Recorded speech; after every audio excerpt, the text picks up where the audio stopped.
जब आप जीवन में बड़े बनने के लिए कोई बड़ा काम करने जाते हो ना, तो दुनिया के कुछ लोग आपकी परीक्षा लेते हैं और उसके लिए आपको तैयार रहना चाहिए। ये प्रसंग आपको सिखाता है। तो देवता लोग परीक्षा के लिए भेजते हैं, बुद्धि बल की परीक्षा लेती है, बजरंगबली उसमें पास हो जाते हैं। ये मेरा प्रिय विषय, यहाँ मैं काफी देर व्याख्या करता हूँ। मैं संक्षेप में इतना बता दूं कि जब जीवन में समस्या विकराल होती चली जाए तो इंसान के लिए सबसे अच्छा होता है कि वो कितनी जल्दी अपने आप को छोटा कर ले तो वो समस्या से उतनी जल्दी बाहर आ जाता है। लेकिन आप समस्या को देखिए, दो तरीके समस्या से बाहर आने के जिंदगी में।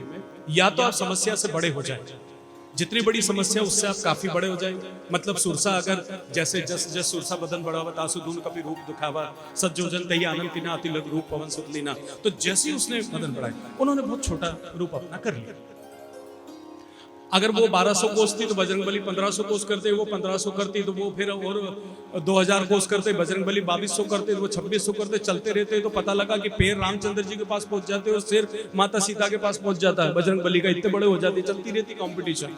अब रामचंद्र जी सोचते हनुमान कर क्या रहा है, मैं तेरे को भेजा खोज करने के लिए, तू बड़ा छोटा होते जा रहा है, यहाँ तो हो गया, तो क्या करेगा। तो हनुमान जी ने ऐसा नहीं किया। हनुमान जी ने तत्काल अपने आप को छोटा समेट लिया, फटाक से। जितनी जल्दी समेटोगे समस्या से बाहर हो जाती। या तो समस्या से बड़े हो जाओ या फिर समस्या से छोटे हो जाओ, तो आप समस्या से जीवन में बाहर आ जाओगे। ये प्रसंग आपको सिखाता है। यहाँ से आगे बढ़ती है, सीका आती है। वो पक्षियों की छांव पकड़ करके और उनको खाती है। ये समाज की टांग खींचू प्रवृत्ति है। जब आप उड़ते हो, जब आप सफलता के लिए आगे बढ़ते हो, तो समाज में कुछ तत्व ऐसे होते हैं जो आपको टांग पकड़ के खींचते हैं। उन्हें खींचने दो, आप अपना काम करो।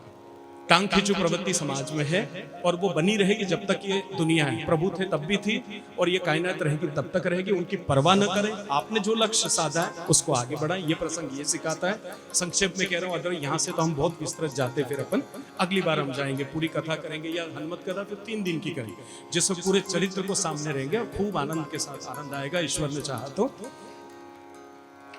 तो वहां से फिर आगे बढ़ते हैं। फिर वहां पहुंचते हैं, फिर एक चौपाई आती है, मसक समान रूप कपिधर है। यहाँ काफी लोगों को भ्रांति होती है।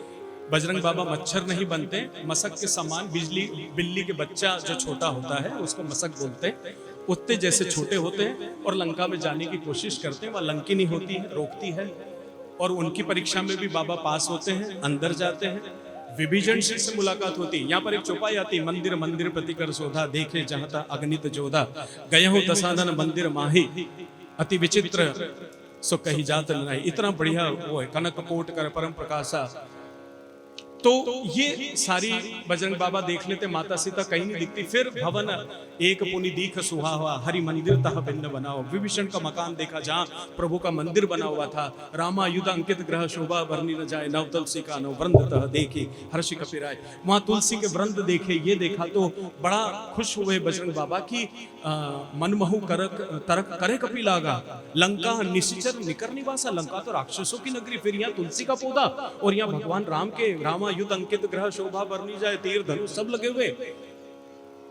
बजरंग बाबा ये सोच ही रहे होते हैं और विभीषण राम राम करी सुमिरन लागे और फटाफट उनसे 2 बातें होती है। विभीषण जी माता सीता का पता बताते हैं, माता सीता के पास बाबा जाते हैं, अंगूठी देते हैं, उनसे चूड़ामणि लेते हैं। इन बिटवीन वो खाना खाने के लिए वाटिका में जाते हैं।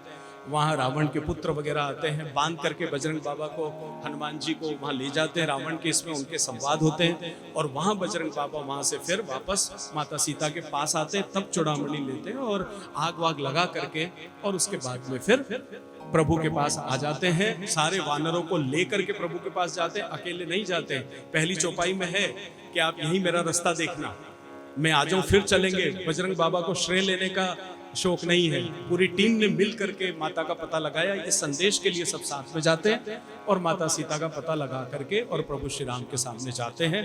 और उसके बाद प्रभु पूरी सेना के साथ जो है वो समुद्र किनारे आते हैं, पुल का निर्माण होता है और फिर लंका पर आक्रमण होता है। मैं आज हनुमान जी की कथा फर्स्ट टाइम अपनी लाइफ में यहाँ सुनने आई हूँ, कृष्णा कॉन्वेंट स्कूल गाहल में विश्वास जी के द्वारा।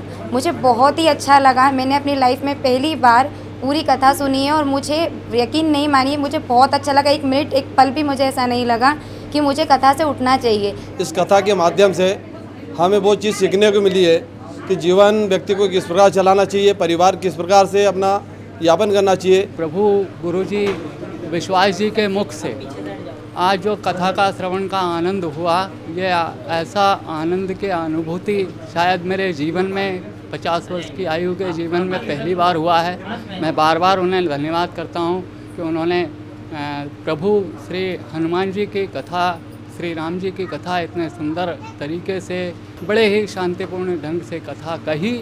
गुरुदेव के द्वारा बताई गई एक बात कि हनुमान का नाम कैसे पड़ा।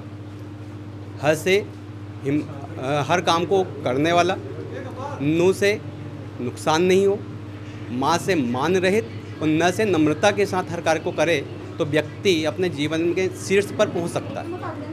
उसके अंदर कभी हार नहीं होती। ऐसी चीज़ें लेकर के यदि हम आगे बढ़ें तो अपने जीवन में हमेशा सफलता को प्राप्त कर सकते हैं, अपने जीवन को श्रेष्ठ बना सकते हैं। आज की कथा से वास्तव में हनुमान जी के चरित्र के ऊपर बताया गया है। तो आज की कथा से जीवन कैसे जिया जाता है, परेशानियों का कैसे सामना किया जाता है, इन सभी समस्याओं से लड़ने की प्रेरणा प्राप्त हुई है।